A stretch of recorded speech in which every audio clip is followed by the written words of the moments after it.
January 16th, 2017, Greenbelt, Maryland, Greenbelt National Park. We're finally back on the road. We were back north a little longer than we expected to be, but it felt good to be back on the road. To be honest, not as good as our first departure. Some of the excitement wasn't there just quite as much. We figure as we see and do things, we will be reinvigorated. We had some warranty work done on the trailer, and in the last few days before departure, my grandfather helped me install solar panels on the roof.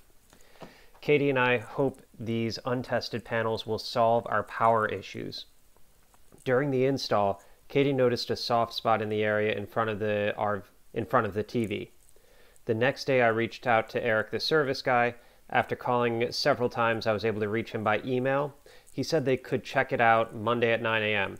As we were heading south and were probably already trying the patience of my parents' neighbors, after being parked on the street for 5 days, we used this as a departure deadline. After hanging out with Rob, Dave, and Sarah Saturday night, we spent Sunday doing a Costco run and packing up the camper. As we were finishing up, my parents threw a going-away party for our families. It was nice to see everyone before we headed out, little exhausting though.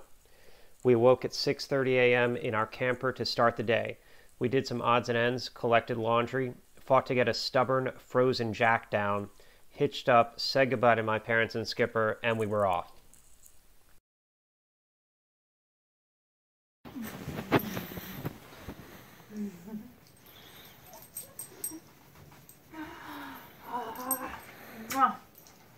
Skipper!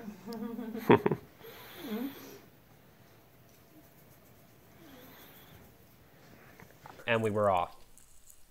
The drive down 476 went quick, with little to no traffic along the way. Upon the arrival, we were greeted by Katie's parents, who had come down to see us off. The tech came out and said it looked normal to him, but we made a note that we reported it on our warranty record. We said goodbye to Katie's parents, and then we were really on the road. It was almost a 2-hour drive from Swedesboro to our site in Greenbelt National Park. Nothing too eventful along the way. Went through a tunnel, so we closed the propane tanks. The park was nice, very cold and nearly empty. The dump station was closed. We filled a water tank from the pump, though. We parked the camper without incident. We were unhappy to see the batteries were already reading 1/3. Hoping the meter is inaccurate, though to conserve energy, we spent the night not running the heater. After a 3 p.m. lunch of pizza, leftovers, Katie went to a nearby Starbucks, and I stayed at the camper reading under the covers. Hold up the funnel. Show me how angry you are. Yeah. Is this video?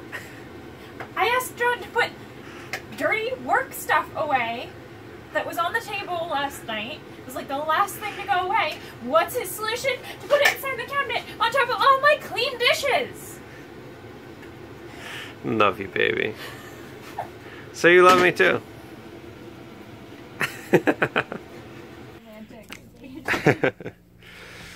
What'd you get, babe? We've been saving this for so long, even though it's cold for me. We've been saving this so long for a special occasion. We thought we would use it on like a Walmart parking lot night, like to have a nice date night, but we're freezing in Greenbelt National Park, which is a nice wooded area in the suburbs. I don't know about it being a national park, but we're freezing because, you know, we installed the solar panels, but apparently we didn't have enough sun today, so we're afraid to use too much heat on our first day of dry camping, probably for like a week or so. So we're commemorating this special, wonderful night with fancy Sparrow brand wine.